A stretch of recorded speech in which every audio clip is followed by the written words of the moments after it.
Okay, folks, good evening. And we're live tonight with Linfield goal machine Andy Waterworth. Andy will be on in a couple of minutes. I'll bring him on. Folks, it was on earlier on. So if you're on the Facebook page, please like and share the page. We need to get this page going more. We've over 28,000 people on the page and we're striving for 30K. So like and share the page. You'll see the last post I put on the Facebook Blue Heart 1872 page earlier on today, asking for people to tag and share 5 friends onto the page. So what we'll do is we'll have a wee quiz for a wee draw for that, and whoever wins it can come on live in the podcast with an ex-Rangers player. I'll sort that out and come on, ask a few questions and go live. Folks, Andy Waterworth, just before we bring Andy on, I'm just going to show you a clip of Andy's goal.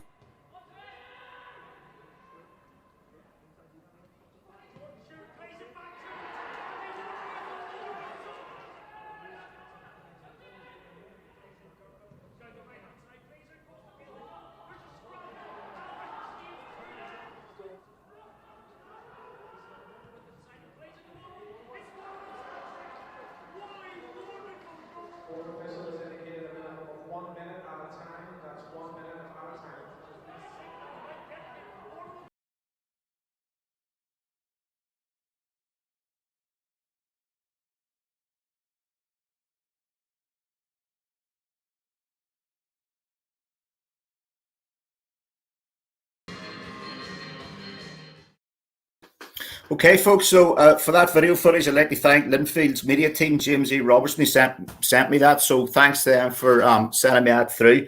So, folks, get the questions coming in. I can see them coming in already, starting to pile up already. Andy's going to be a busy boy by the looks of it for the questions. And hopefully we'll get them on, folks. So, evening, Andy. Good evening. How's things? Good, thank you. Thanks very much, Andy, for coming on. Obviously, I was just showed a clip of them 4 goals, obviously against Warren Point last week. Was it Warren Point? Yeah. Yeah. So it was 0-0 at half time, and I checked full time. It was 6-0, and Andy Waterworth has scored 4. Well, I know it was a unique game because it probably wasn't one of my better games. I was chatting to some of the local press after the game. Yeah, guys, and when I had our analysis after the match, our assistant manager Ross Oliver said to me, "Do you know you touched the ball maybe about 5 times in the first half and 5 times in the second half, and you scored 4 goals."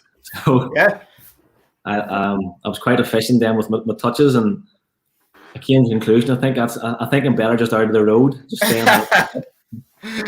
Andy, obviously we're chatting earlier on. So 4 Irish League medal winners, 1 Scottish League, 1 League Championship, 2 Irish Cups, 2 League Cups, and 5 County Antrim Shields. It's not a bad return for the time you've had in Irish League. Yeah, I'm still a good bit behind Jamie Mulgrew with her.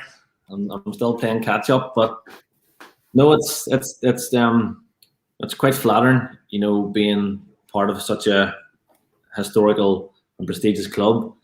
And I'm just glad to finally I've played my part, you know, in the history of the club, because the first couple of years it was tough because it was a bit of a transitional period with David Jeffrey leaving and a lot of senior players leaving, and we hadn't won the league in 3 years. So I was 3 years at Linfield before I'd won anything, and I always felt kind of guilty and responsible. Linfield being such a massive club, and I hadn't won anything with them yet. And I can remember many Saturdays, you know, deliberating it and sort of pouring my heart out to Gary Eccles, saying what I'm doing wrong in the kit room at Linfield, and to finally then hit that spell where we brought Linfield, you know, back to where they should be, was firstly very much, it alleviated a lot of my pressures, and it's just a great feeling to be the history of the club. Yeah. So Andy, when you were young, obviously, you start out at Ards? My local club is Kilmore Rec, so I went to Kilmore Rec, and my first stint in the Irish League was in Ards. I played Kilmore Rec for a long time, and there's actually, not a lot of people know this, but Kilmore Rec was founded by a guy, Robert Adams. He was a massive Linfield fan. Kilmore to this day wear blue because his club was Linfield, and he always said to me, you know, someday I hope you play for the Blues, and I was glad to have that wee bit of nostalgia. But Kilmore Rec on to Ards then, and then Distillery, then across to Hamilton, Yeah. back to Glenmore and Linfield. So you talk with obviously you had Distillery, and then you went across the water. Andy, what age did you go across there at to Hamilton? 18, 19. 18 or 19, you went across the water. Yeah, 2007. So I'm trying to work back my age now. 18. And how? I mean, was that a massive step up? Yes and no. I mean, I went as nearly like an amateur player who was training twice a week and had just been in the Irish League a short while. Yeah. I remember playing for Distillery against Coleraine on Tuesday night in front of like 20 people. And then I made a debut in the Scottish quarter-final of the Scottish Cup against Aberdeen in front of 13,000 people at Tawdry. Right. Or whatever 1,000 people at Tawdry. And it was massive in terms of, going from a part-time league into, a Scottish Cup quarter-final against such a big club, such a big competition. Yeah. And then, in our team, you had likes of James MacArthur, Alec Neil, who were all quality players. And I probably was just overawed to an extent, excited, but I certainly found the culture change as well. And not even in terms of, wouldn't even say culture, because I think Northern Ireland very like Scotland, and the people are quite similar banter. But it's just, going across and living by yourself, and I find that, just a wee bit tough, yeah. Bit of homesickness, Andy said. And no doubt. Was that Billy Reid then was in charge? Billy Reid was the manager, yeah. He signed me. And how did you find Billy Reid? Brilliant, yeah. He I was supposed to sign for Aberdeen. Jimmy Nick and Jimmy Calderwood wanted to sign me. I think I was the Northern Ireland 21s in Belgium, and they flew over to Belgium to watch me. Right. And we just couldn't get the deal done. I think there was maybe between the two clubs they couldn't do the deal because I was an unknown. A long story short, Billy Reid took a punt on me at Hamilton, and he was great with me. Yeah. I think going up into the SPL, he'd signed about 6 or 7 strikers, so I then found that quite difficult and find game time, limited. Yeah, because Andy, Jimmy Mulgrew was on here as well, obviously a few weeks ago, and we were asked him about having trials. A lot of the kids at Linfield level all go across the water. A lot come back. Homesickness obviously is a big thing.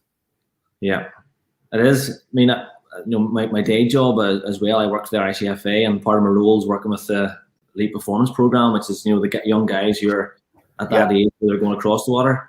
And we work quite a lot with them, and we've now got a full-time academy to try and counteract that homesickness, because I always felt that the lads at my age over there, they were going home to their families, and listen, the stark reality is football to an extent is a job, and you have to adapt. And I think people like myself who struggle to adapt then find themselves, out of the full-time professional game.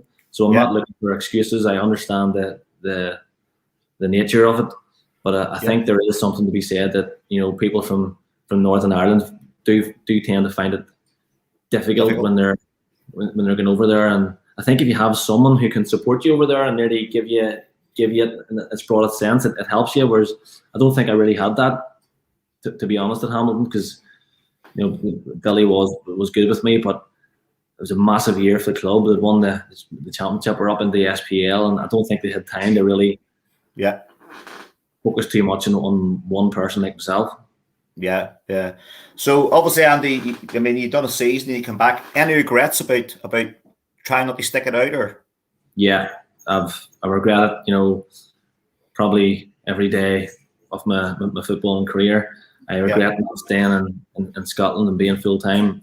There's no question of that. However, as I went on record saying, I believe now I'm playing for a bigger club at Linfield, and I wouldn't change the history I have and the memories I have now, because whilst it wasn't to be, I think my regret is to have a full-time career over in Scotland, but I try not to overshadow it, because I've had a fantastic football career back home here in Northern Ireland, and I'm playing for a club that a lot of teams in Scotland and England wouldn't even be the size and nature, so I don't take that for granted either.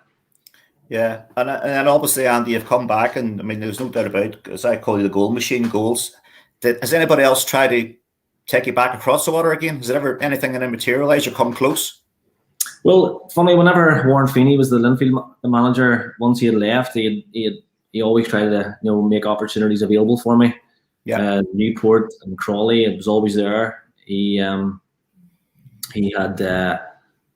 told me that the contract was there, but I think Linfield at the time didn't want to sell, which was very reassuring. And I was really happy at Linfield, really, really happy. And I didn't really feel like I wanted to leave. I had a chance to go to Dundalk and Derry City as well, both great clubs. But I find it. I think one thing I've learned in my career, my early stages of my career, I was going through a couple of clubs and I found it really hard to find true happiness, and I found that at Linfield. So I didn't really want to mess with that either. Yeah, but I mean, like, you talk about Linfield and the size of Linfield, Andy, a massive club. Would you say there's more pressure playing for Linfield than there was playing for Hamilton? Yeah, there's no doubt. I mean, when I played for Hamilton, and any game we went into in the SPL, yeah, obviously playing, you're the underdog, and when you play for Linfield, you're always expected to win. And if you're drawing 0-0, and I think it's something I've realised now with no fans in the stadium. Yeah, supporters keep you honest, and if you're not putting in a performance, they quickly tell you, and they quickly highlight the demands of playing for such a big club. And I think it's something David Healy does really well to keep with the current theme of Linfield, that he doesn't accept people not giving 100% or people coasting. And I think the more I reflect on it, I think it has to be like that, or that's when big clubs tend to slip up and tend to maybe go into a barren spell for a year. So yeah, the pressure of Linfield is certainly there. However, I think when I was 27 at the time, I can remember when I decided to sign for Linfield, I think I needed that in my career at the time, Gary. I think I needed that demand and pressure, and I certainly enjoy it. Yeah. You talk there about no fans in the stadium. Do you, for you as a striker, I suppose any player, but a striker, if you're not having a good day, is it easier now at the minute with no fans in the stadium? The pressure's off. No, I suppose it makes sense, and you could feel that, but that's why sometimes I think myself, am I a bit of a showman or something? Because it's not. Because there's nothing you like doing more celebrating with the fans when you score a goal, or when you're playing bad, next thing you hit the net, and the best thing in the world is hearing that noise. And I mean, I think last Monday night at Solitude, we were beat 4-3, and you're always expecting Linfield fans to be behind the net and to make a noise, and it wasn't there. And you sort of have to keep on grabbing yourself in the arms. Sometimes you need that supporter. Not motivation, but you need that help sometimes. Yeah, and I've certainly noticed that it hasn't been there. Yeah. Okay, Andy, to take a few questions. Ed McCann from Belfast. I know Ed well. He's a massive Linfield fan. Best striker you've played with at Linfield, Andy? People often ask me this here. That's a good question, because I've never really. Most of my career was played as a lone striker at Linfield. If you look at since under David Jeffrey, I played with Mark McAllister and Tipton and Peter Thompson, who, obviously top players. And then other than that, I played in 4-3-3. So I've always played by myself. So if I'm being honest, when I played in the first 2017 league winning team, Aaron Burns played just behind me.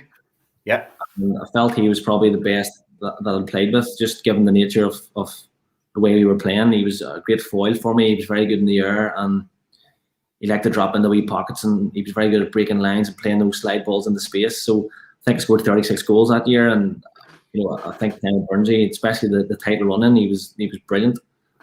Yeah.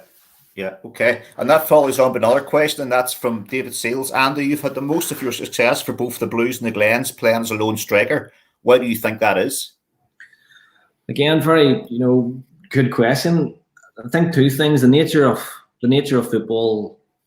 If you watch the game now, and even the Premier League, which I think is getting even more hard to watch compared to the Irish League, tactics are massive, and the 4-4-2s, whether we like it or not, seem to be dying, and it's more 4-3-3, 4-2-3, 1-3-5-2, and the roles and responsibilities of the front man is slightly different. So that's one way, but the other way maybe is because it suits me playing on the shoulder, and nearly suits somebody else playing with me just slightly behind me. Yeah, and I think that's why I've played with a lone striker. I think when you're playing as a lone striker, you have to have two traits. One is maybe really, really good with your back to goal, which I'm not. Another one has been pace, which I had up until about 2 years ago in my career. I had a lot of pace, so I think that they're the reasons I can think of, because I have analysed that, over the years, to be honest, David. Yeah. Okay. And a question from Stephen Sloan. Andy, who was your favourite player growing up? Frank Lampard. Frank Lampard's my hero. I supported Chelsea, and I just think the impact he had in the club, what he represented as a player, on the pitch, off the pitch, the big goals he scored. I always think when you look at a player and you think you're in safe hands when you see him on the tee sheet. That's how I sort of felt whenever Lampard was there. Right. And, passion for the club too. You tell he genuinely wanted to play for the club. Yeah, because you were telling me earlier on you went to Chelsea with David Jeffrey, and Big Davey was more there were more fans around Davey than there was around the Chelsea players.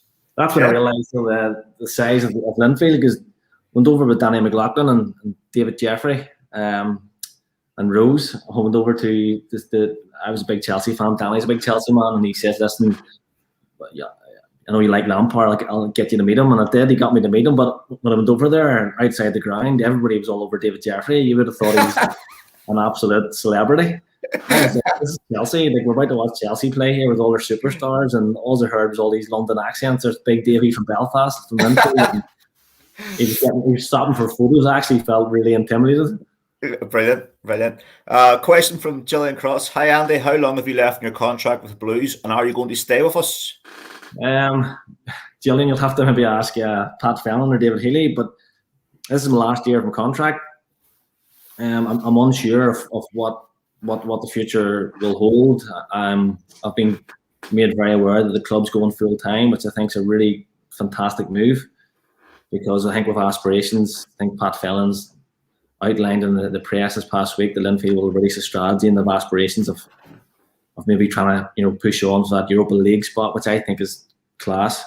So where that fits in with myself, I don't know. But do you know what? And I can speak from the bottom of my heart. I'm not even thinking about that, because I'm enjoying the time now. I'm enjoying the season. I'm really excited about the running, and I feel good on the pitch. So I think when you get a certain age like myself, you tend not to worry about what you can't control. So probably to answer your question, I don't know, but I'm not really. It's not really playing on my mind. Yeah. So obviously, Andy, you're saying there that Linfield, well, as far as you're aware, are going to go full time. Yeah, well, nobody's really officially come out and told us, but I'm reading an article in the paper last week, which I agree with that with Pat Fallon, our general manager, said that there's going to be a strategy, and I think Linfield maybe need to go to the next level in terms of there's clubs around us who are full time, and I think Linfield, the size of the club, having the biggest fan base, there's going to be clubs eventually who are going to try and catch up with us. So I think we need to make that next step to sustain the fact that we have a continued success. And I don't know how it looks for me, to be honest. The club haven't spoken to me. They haven't maybe it's not their priority at the minute. It's not really about me. So I'm just genuinely enjoying football now and enjoying being part of the club at the minute. Yeah, because obviously, Andy, you work full time and have a good job. So I mean, like that, a long-term job. Football's not going to last forever. You don't want to be giving your job up to, if you've got a good job. That's the downside of it. 100%. I'm 34, so I think I have to be realistic to say that I'll probably be working more than I'll be playing football over the next 20 years if God spares me. So I wouldn't give up my job at the ICFA to go full time. I don't think it would be viable. But like I said, I'll cross that bridge when it comes, and I'll see what I'll give I'm sure the club have good ideas, and if it means it's not for me, or if it means that they're not willing to keep me for a bigger picture, then I totally understand. Nothing will tarnish my memories of the club. And so as it stands, and in the Irish League, is Larne the only club that's full time? I think Larne, Glentoran, Crusaders have got like a hybrid where they're, as they call themselves, 3/4 full time. I don't know what that means or what it looks like, but I think Linfield to prefer. We've got people say full time. Hand on heart, my football's always came first. I've always built my working career around my football, so and I train 3-4 times a week anyway. It's just, I think what the club are trying to get their head around is that when you come into European competition, you have to be fully focused and you have to have days away from your work, and you can't have people. We were playing in European games this year where with people doing a day's work. Yeah. And last year, and we're coming into matches, and I think to be fair, the club, have aspirations of being, a full-time professional club to ensure the sustainability of our success. And I think it's probably it'll be a tough call, and it'll be, I'm sure, a transition period. But I have to say, I do back it, and I think it's the right way to go. Yes, a club besides Linfield should be full time if you're looking across and seeing Crusaders and Larne. Really, I know there's a lot of money going into Larne at the minute. How do you think that? Do you think that's good for the Irish League? The money that's been pumped into Larne? I do. I think, as we talked off air, guys, I think the days of people looking at the Irish League as a secondary league need to be over. We want it to be. Our coefficient has went up over the last couple of years because of Linfield's success in Europe.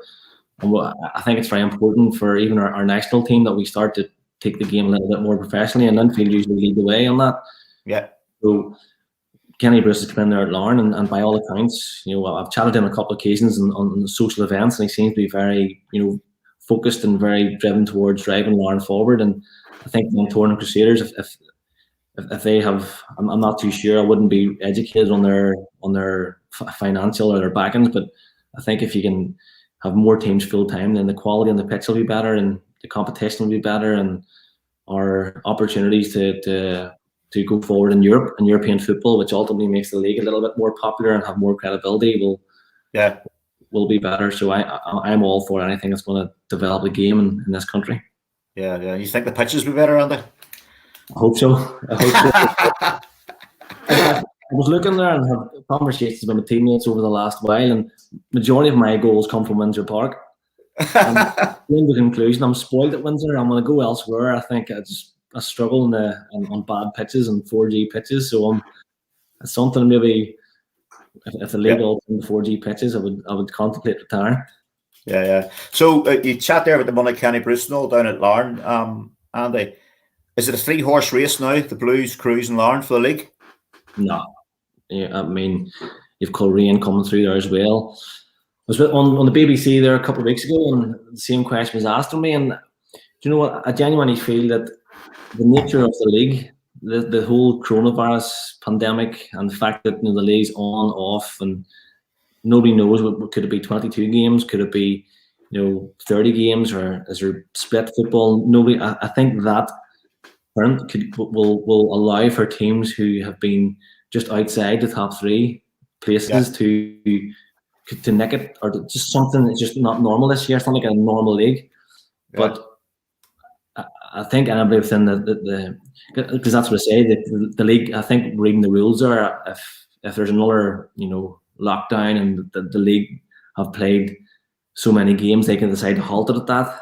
So, I mean, you could be sitting there with maybe a game to play or whatever, and the league's just halted, and you're like, the league's over now, and whoever's on top wins. So that's the way it finished last year. Yeah, well, I think last year we were, I'm probably biased, but I think we're deserved winners because I think when they looked at all the mathematical formulations and stuff, we still come out on top. We were top by 4 points? Yeah. Or whatever. And I think our form, did sort of highlight that we were the informed team. So I led the league for most of the year as well. So I do genuinely think we were deserved title winners. Yeah, and obviously, Andy, disappointing result midweek against Cliftonville. But home deported down on Tuesday night. Yeah. You expecting 3 points of that? Wow, we have to. I mean, we always set out for 3 points. We trained on Saturday there, and we had a good chat about the previous game. And we were expecting a tough match against Portadown. They made it tough for us at Shamrock Park.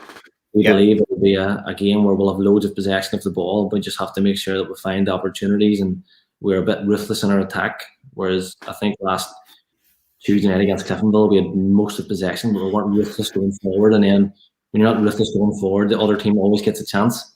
Yeah. And if you don't defend with 100% concentration, then you're liable to step. So we just can't allow that to happen. And I think that's one of our limitations at Linfield, that we generally do have a lot of possession of the ball, and when you aren't ruthless, it gives other teams hope and gives them a bit more motivation to hold on to that 0-0. So we'll have to be.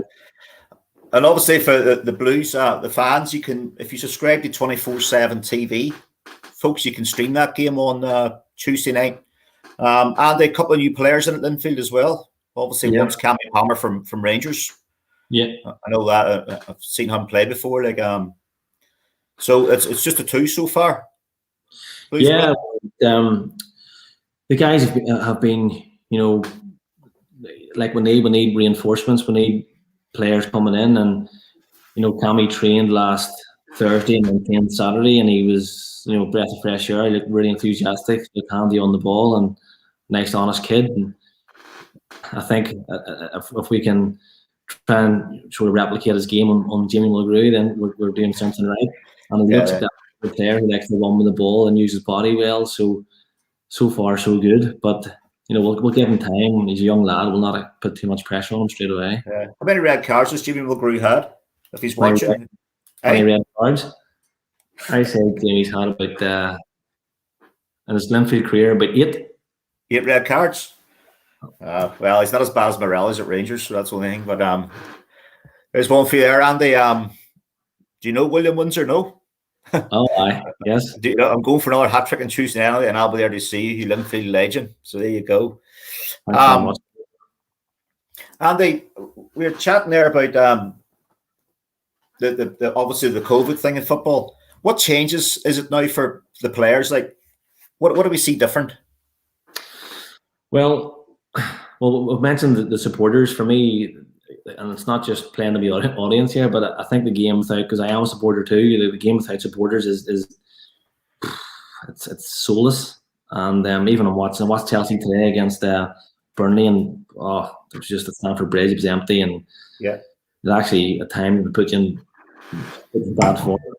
But I think for a player, the protocols can be quite tiresome, and I'm not complaining by any stretch of the imagination here, because I'm in a very fortunate position. Yeah. And I'm thankful for football at the minute, because it gives me a goal still, and gives me a chance to get out and still do normal things. Whereas if I'm sitting in the house all day without the football, I generally can get down. But there's quite a lot of restrictions at Linfield. We are tested constantly. There's been, you can't have that camaraderie where you're maybe after a game you're in the showers and you're chatting about the game.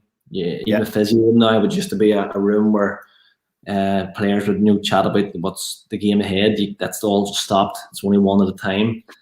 I mean, I spent a lot of time in Gary Eccles' boot room, throughout the week. If we had a good result, maybe chatting about the game, or if we had a bad result, maybe me and him falling out with each other over certain things. And for me, that was Linfield. That was a massive part of my week, and that's going on now as well. So I think in general, the soul and the whole social, human side of football is.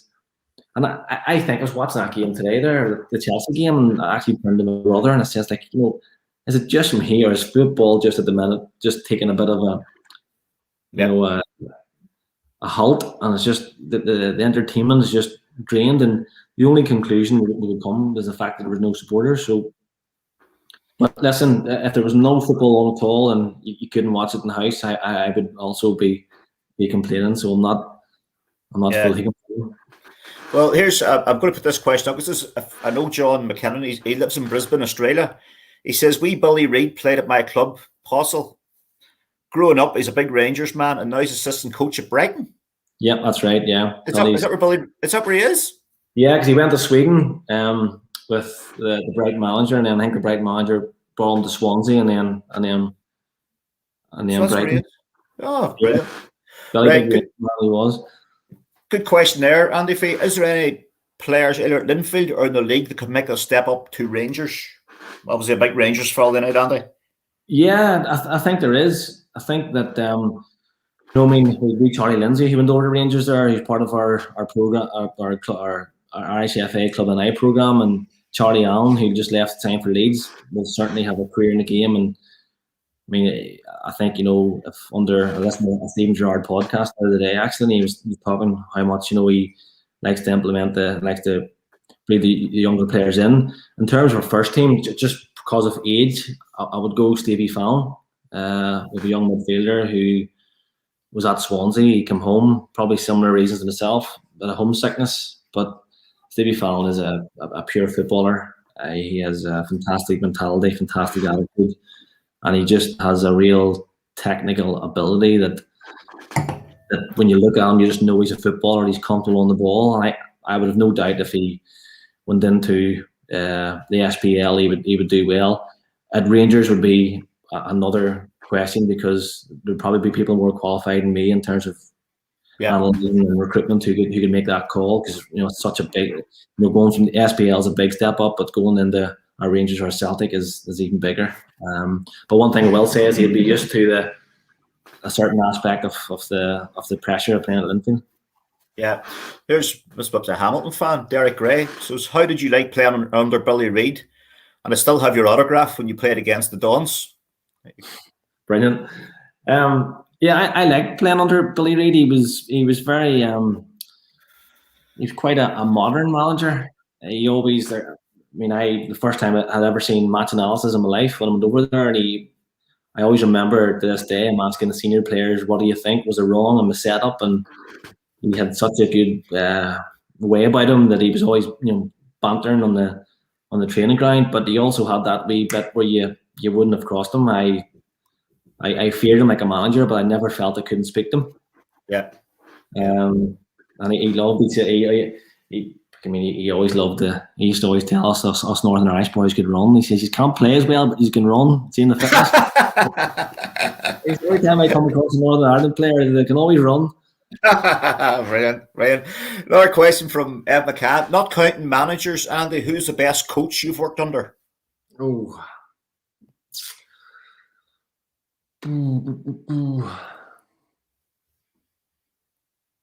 That's a good question.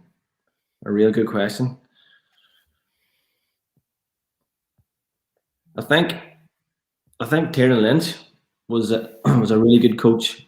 He's now the Lauren coach. I only had him for a year at the Glens, and he was, I wouldn't say pitch coach, but he was.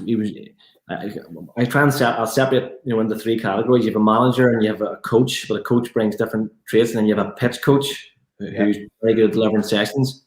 But he was just like in the middle. He was a coach. He knew the game. He knew how to analyze the game, and he gave me loads of wee nuggets to help the game. And I felt that he made a bit of an impact. Now, obviously, I'm not counting any of the managers I have because that's the question. But he was the assistant manager at the time, and he just gave me a few wee nuggets that nothing major, but things that made sense and things in that I could take away. Yeah. Okay, folks, keep the questions coming in. There's loads coming up on my screen, but obviously some questions are the same, so I can't keep asking the same thing, but keep them coming in. If you're on the Facebook page, like and share, folks. If you're watching on Twitter, hit the retweet button.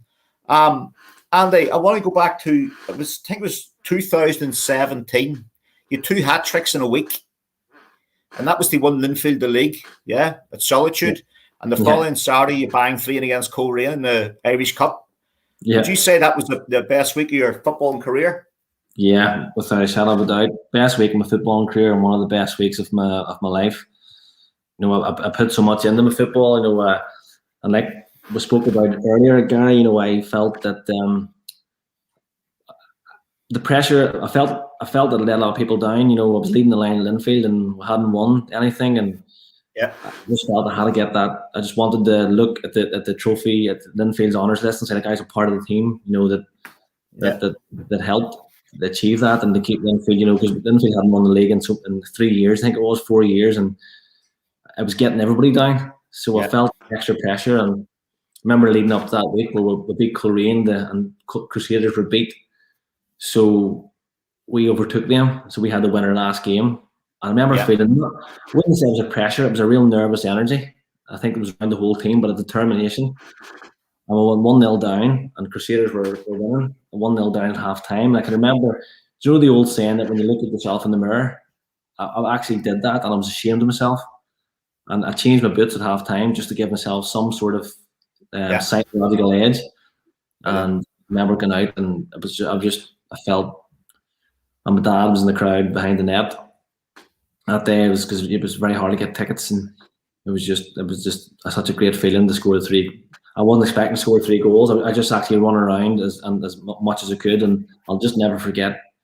Because the gaffer had always chatted to me about, not being on your toes, and just, even if you're moving in the box somewhere, and whenever Mark Stafford headed the ball back, I just moved, and thankfully the ball fell to me, and to score those goals was just it was the best feeling ever. And I remember being 3-1 up and knowing that we'd won the league, and the Linfield fans were chanting behind the net, and it was electric.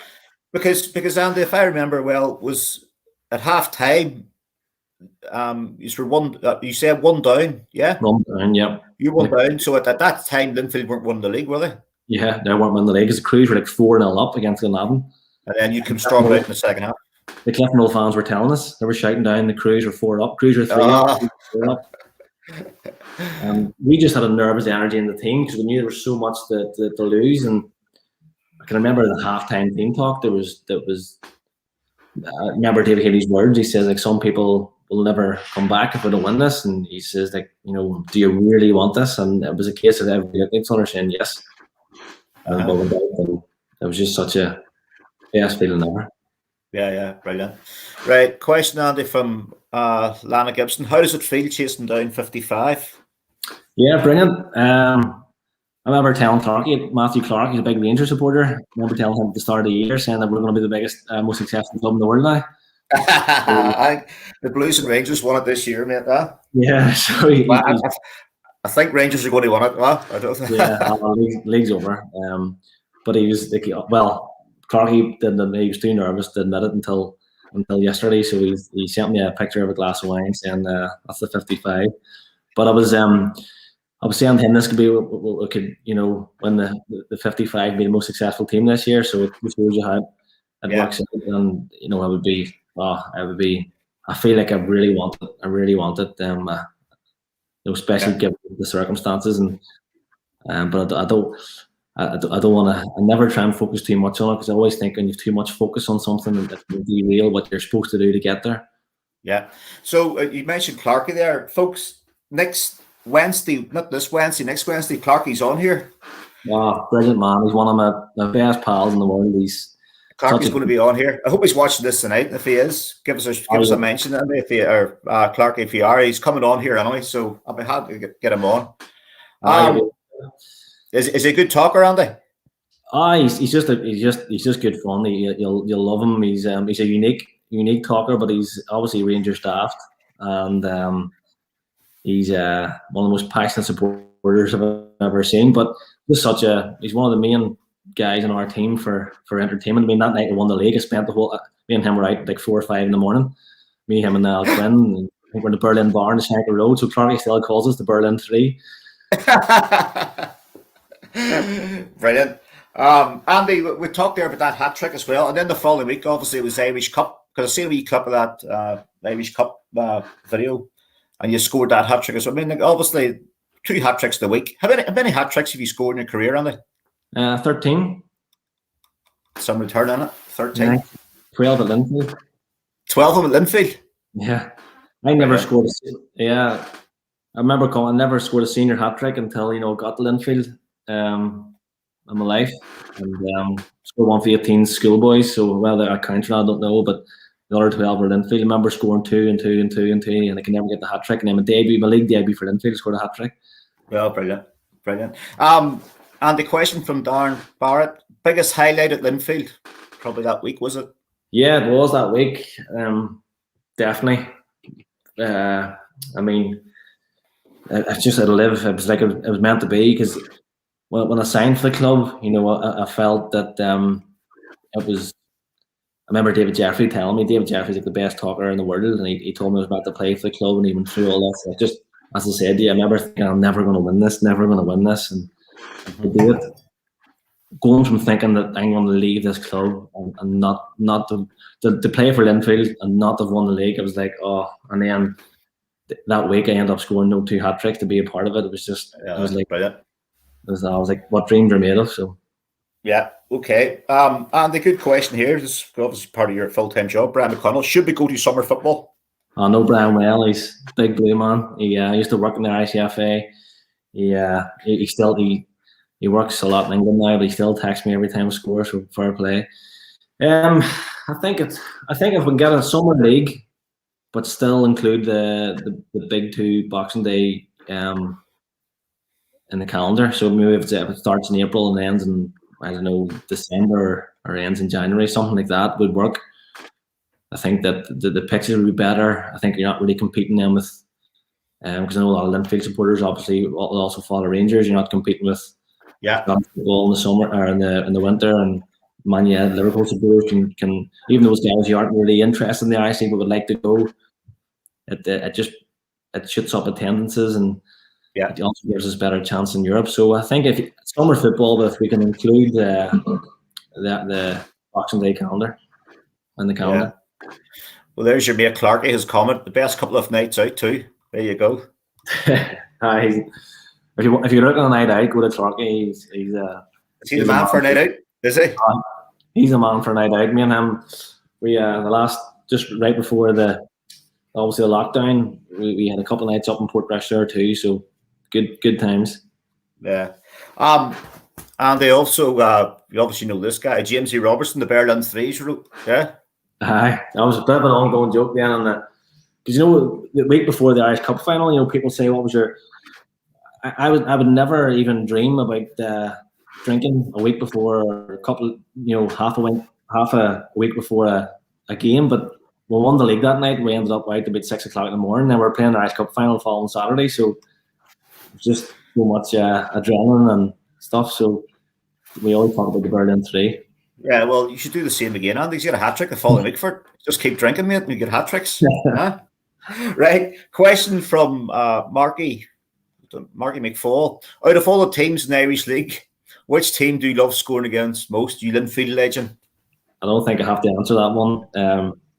When you endure 90 minutes of complete fans hammering you and singing about you, there's only one club you enjoy scoring against the most, and I did that. I've scored in the Irish Cup to knock them out. I've scored in big 2 Boxing Days to beat them and stuff. So it's always I think it's what it's all about. I wouldn't expect anything less. I think it's why you love playing those big games. We take all the stick. Maybe playing a bad game, the next thing you stick one in the net, and everything's good again. So yeah. There's one here, Andy, and I don't know, it's from David Young. How good was my mate Paul George? Yeah, is that Paul from Killock? If it's Paul from Killock. Must be a question, yeah. Yeah, very good player. I didn't see much of him, to be honest. He went, if I'm thinking of, obviously, I think he did end up at Hamilton one stage. It wasn't whenever I was there, but when he was younger, I think he was a top player, but I unfortunately didn't see enough of him to probably give enough information on him. Yeah, okay, Andy. From Derek Gray, what was it like to score the only goal 2014 against the AKI Stockholm? Yeah, that was probably in the top 3 moments at Linfield. Probably we didn't have a chance. It was Warren Feeney's second game, and he actually dropped me that game. And I remember the AIK fans had a bit of pop at our club and our fans, so they come over quite arrogant, and I think they come over and thought it would be a walkover. And I come on that game and scored. Just worked out really well for me, and it was a great feeling because they were getting me a bit of appreciation. So, question from Taylor Donaghy. Hey Andy, what do you think is your best goal of your career at Linfield? Second one at Solitude. Just for it was one each, and I think Jimmy Gallagher had the ball. I just picked it up in the halfway line, and I just kept running and running. And then I chopped inside, and I remember just the feeling, when I put it in the net and seeing obviously all the blue men behind the net. It was that's when we sort of felt the league was over then, because we just needed a draw to win the league, and they had the two, so that gives a bit of a cushion, and that's when my best feeling, my best memory of a goal. The League Cup final against Ballymena too. You know, we won't beat Ballymena in the League Cup final. When I scored, that was one of my favourite goals too, and obviously the AIK game was not far off that. Yeah. Also, Andy, that's something I want to ask you. Is who do you hate playing against? As in, you know, obviously you go out on a Saturday and you think, oh fuck, here we go again. It's him, you know, a centre half. Who's the one that wants to kick you and kick you off the pitch? Do you know? I don't mind. I actually hate playing against clever centre halves who drop off. You know, sometimes centre halves when they kick you, they tend to get really tight to you, and you can spin them, which sort of suits me because I prefer them to feel them and spin them. Yeah. Sometimes centre halves touch you and drop off. I don't like that because they're reading it. Sean Ward was good at that. You know, played against him a couple of times. I know he played at Linfield, but he was good at that. Young Keelan Martin is the Glens now. He was at Glenavon before. He's tough to play against. And I remember Jim Irvin's tough to play against too, because Jim burst your eardrum when he's shouting that much in the pitch. He has to win the game as well, and he is tough to play against because he's clever and he's also tough. But he likes to let you know he's there, and even I think it was determination. Even if he's having a bad game against you, he'll just take you down and kick you. Yeah. So Jim Irvin's a tough player to play against. Yeah. Andy, best manager you've played under? Oh, that's tough. Well, there's like I've been very fortunate to play play under a lot of good managers. I mean, just Paul Kirk had massive impact on my career at Distillery. He was super. He gave me a lot of belief, a lot of love. David Jeffrey's probably the best manager I've ever played under. He was just so. I was going out every game, sometimes winning the match for him. You would do anything for him, the way he spoke to you, the way he made you feel. Yeah. Loved Warren Feeney. Warren Feeney was like underestimated, underrated as a manager. You know, he had a tough time where like after now it was a transition period at Linfield when we had lost so many legends. Yeah. And David Jeffrey was a legend, and Warren Feeney, believe it or not, was a brilliant man manager. He was so good, and him and Andy Todd. And then obviously David Healy now is additionally such a good manager. He's very conscientious and he rules with an iron fist. And I think what David Healy is now, I probably needed at that stage in my career even though we've won the league and stuff, he never lets you relax. He never lets you settle. He's always at you. And I think he has a fear of failing at Linfield. So he drives that onto the players. So I've been quite fortunate. You know, I've played under some great managers. Yeah, but you still haven't said who's the best to play under. Am I putting you under pressure on?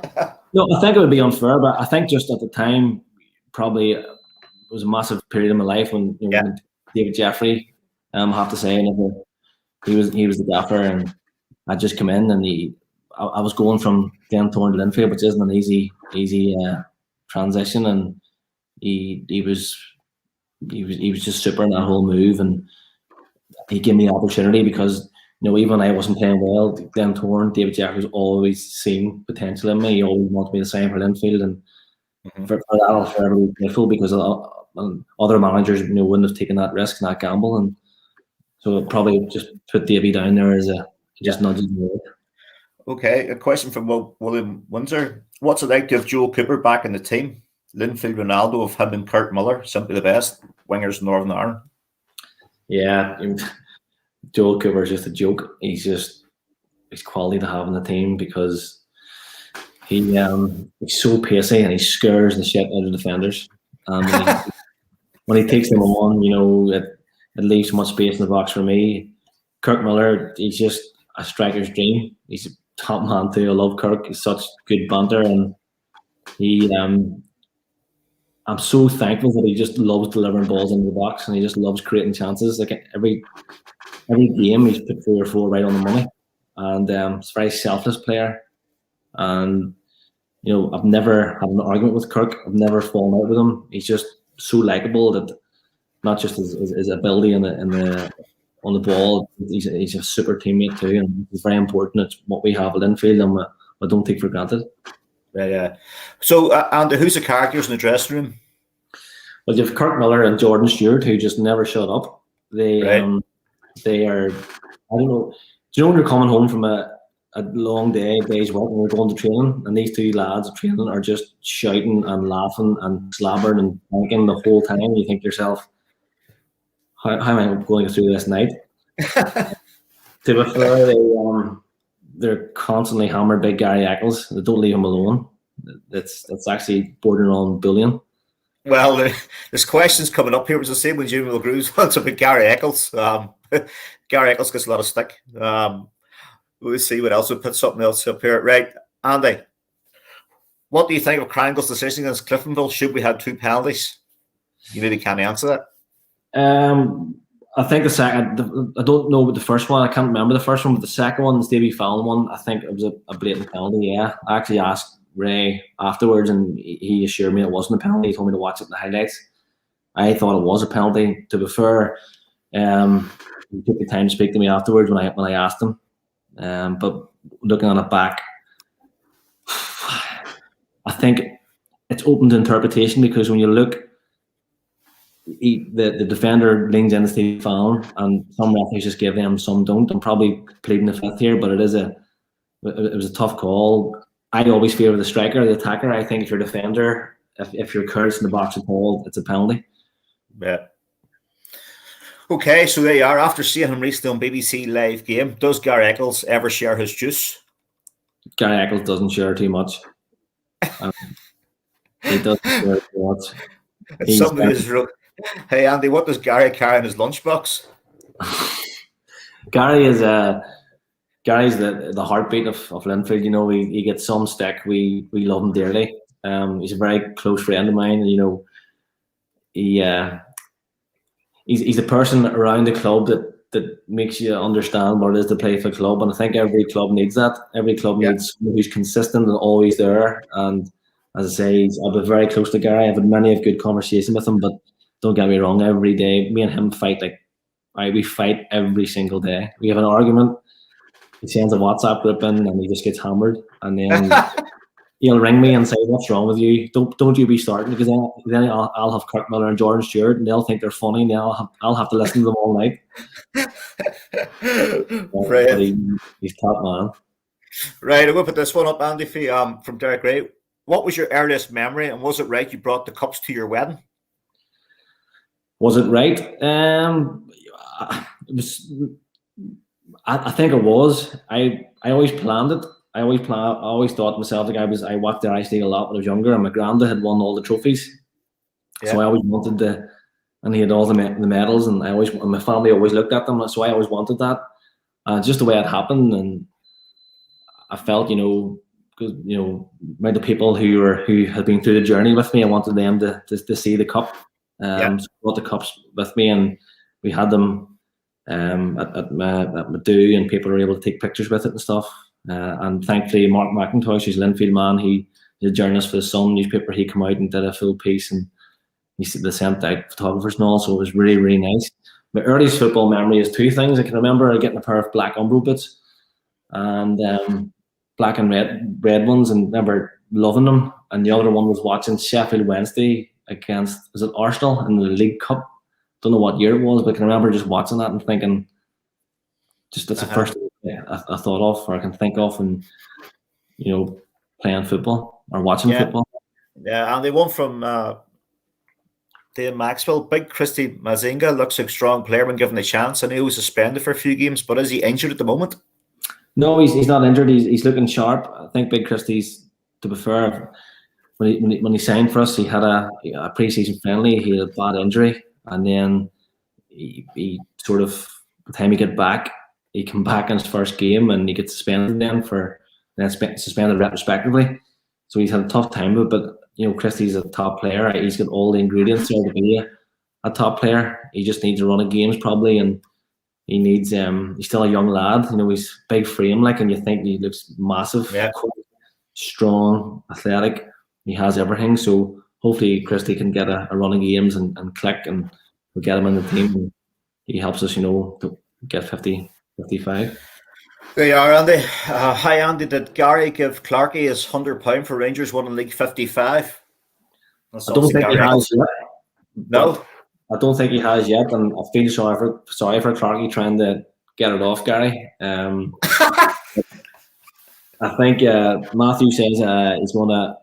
I'm sure now because Clarkey's only conceded now that Rangers the league's over, so I'm sure he's going to go rapping his door now and see if he wants to pay up. Okay, folks, we'll take a couple more questions. Obviously, Andy's been on for an hour. It's been good of him to give us his time, so we can't keep him here all night. We'll take a couple more questions. So we just bump a few in. We'll pick some questions out. We'll see. We'll get one up here. There you are, Andy. What do you think the new players that Linfield sign would bring to the table for the club? Well, firstly, competition for places. There's no doubt about it. Competition for places, a strength and a depth that you need when you're challenging for a title. I mean, one injury to a key player can derail you, so it's good to have cover. And I think also a freshness. You need people coming in with fresh ideas because you know we've had the same sort of core and spine of the team for a long time. So the more time we get the likes of Stevie Fallons, the Carrie McLeans, and all onto the team and more games, they're going to be the future ultimately. And then the guys come behind them, you know, the new signings, if we can get them in that position too, then it's only going to be good for the club. And I think that when you have somebody new, they can even pick you up some of their performances or their personality. So a newness and freshness and competition for places. Yeah. Andy, there's a quick question there. Lana Gibson. Andy, what advice would you give to me as a girl playing football? I think you have to enjoy it. You know, when we all watch the game, play the game, involve in the game, it's because we enjoy it. And anytime I've had any highlights in my career, it's because of the enjoyment. And don't get me wrong, there will be times if you're playing that you have to go through tough times. There's probably as many tough times as there is good times, maybe more tough times. So it's just putting things in context and work hard, but enjoy it too. Like, because if you don't enjoy it, then I know it's easy to say enjoy it, but you got to find that part what makes you enjoy the game. Yeah, I know. Obviously, Andy, you're working for the AFA at the minute. Is there a lot of money being invested for girls football in Northern Ireland? Yeah, it's massive. We've got a lot of initiatives, and UEFA and FIFA are big now. They pump a lot of funding into ladies football to try and inspire future role models, to try and have a equal playing time for girls. And the department I work in at the RCFA is coach education, and we've worked a lot with the girls development team now to try and put more girl role models into the coach education department too, to try and bring more female coaches through that will act as role models for young girl players. Yeah. Question from Bandman. Andy, once the game is over and you leave the stadium, do you ever reflect on your performance or watch a game back? Yeah, every single day. I always say to myself, and I always try and leave the game behind, but I can't. When I'm in my car journey home, I'm thinking about it. I tend to write me and Jimmy Gallagher. We talk to each other every single day about it's a Saturday, Sunday, Monday, Tuesday. We're probably reflecting on the last game, and then Wednesday, Thursday, Friday, we're talking about the next game. We take each other's game apart, and it's good to have a close team where. I think it's an ingredient you need when you're playing for Linfield. You have to really care about it. It's not just no matter how much you say I'm going to leave it behind, you can't. And then in terms of the videos, I watch the game back myself. Sometimes I cringe watching myself because they're been so bad. When Ross Oliver, our assistant manager, sends the game, so we all have to watch it too. And the game is a teacher. Ultimately, you learn so much about what you've done well and what you've done wrong. So, and as I say, Jimmy, I get a phone call from Jimmy every morning. It's like clockwork, and we chat, and I'll probably say something about him where he should have defended better, and he'll say something to me about a miss, and we end Ryan and arguing like an old married couple. Yeah, Yeah. That's what it's got to be. From Derek Gray, Andrew, you play for Crossgar Youth League and you scored 3 goals and one on your own net. You forgot to switch sides at half time. Is that true? True, yeah. To be fair, I was 6 years of age, and the headlines were Jimmy Greaves says football's a funny old game, and so does Andrew Waterworth, because I didn't know you turned round.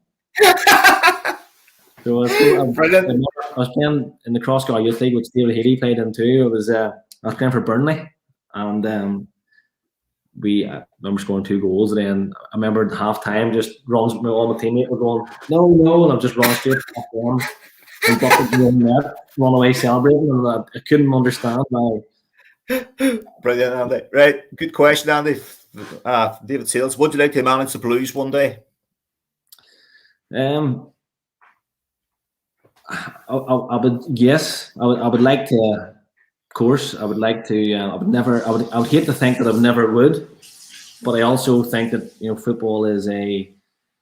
You never know what happens week to week. You never know how you feel, and I try, because in the past, sometimes when I look too far ahead, I drop balls and what I have currently, and anytime I've had a bad stint at football, it's because I'm not focused on the here and now. So to answer that question, I would hate to think someday that I wouldn't. I would hate to go through my whole life and say I didn't do it. So probably it would be nice, but I also know that there's limited opportunities, and there could be people more skilled or better in place to do that. So I wouldn't say that it could be a possibility. So I don't know. Yeah. Okay, Andy, I'll ask you one question now. Is Linfield going to win the league? Well, we're confident. We're confident that we can win the league. If we don't, it would be not the lack of trying. We demand it of ourselves, but we also know that football isn't played off the field on paper or with talk. So I think it's important that we put all our energy into trying to do that, and do that as we will try, and we'll give it a good honest go. I've had to put that up there because my missus says Larne for the league, because she's from Larne, isn't she? She's for the league. No, listen, they have a good opportunity. They have a good squad. We have to up our game. We have to really be at it this year to win the league. We don't take anything for granted, because you just can't do it. And but sometimes we don't let ourselves talk about leagues. I know people always say Linfield are expected to win the league every year, and we don't see it like that. Nobody's expecting to win the league. We only win the league if we and apply ourselves like we need to. Yeah. Okay, Andy. Well, listen. How about a wee some night we want you, Clarkey, and Jimmy Mulgrew on for a wee 3? We'll get a 3 on. No problem. Listen, guys, it's been super, and I appreciate all the support, especially in times we don't see the supporters. I really appreciate the messages, the social media interaction. So can I just go on record and say thanks to the supporters? Yeah, no problem, Andy, and thank you for coming on. Andy, if you just, I'm just going to finish. If you stay there, mate, I'll speak to you when it's over. Is that okay? Yes, no problem. All right, Andy, thanks very much, mate, for coming on. Thanks, mate. No problem, guys. Thank you. Okay, folks, Andy Waterworth, there you have it. I reckon the Blues will win the league. Although Martin says Larne will win it, but I think Linfield will win it after listening to Andy Waterworth. So, folks, next Sunday, Sebastian Rosenthal, live from Chile, ex-Ranger. Sebastian Rosenthal will be on. Next Wednesday, for Linfield fans, Matthew Clark will be on Wednesday. And then Sunday the 14th, on Valentine's night, once you're fed up with your partners, you can tune in and listen to Matt Letizier. Matt Letizier is going to be on. And then on the 21st of February, I'm not going to give the name, but massive Rangers name. Hopefully I'll get it confirmed this week. Will be on. And every Rangers fan in the world will want to watch this. I'm just hoping it's a yes. And then on the 28th of February, folks, obviously, bigger Southampton, Rangers, Everton, Stoke, James Beattie. James has a few England caps as well, so he'll be on. So, folks, thanks very much, and I hope you enjoyed it. Remember, before you go off, just hit the like and share button, please. We want to get this page to 30,000. So like and share, and thanks very much for your support, folks. Good night.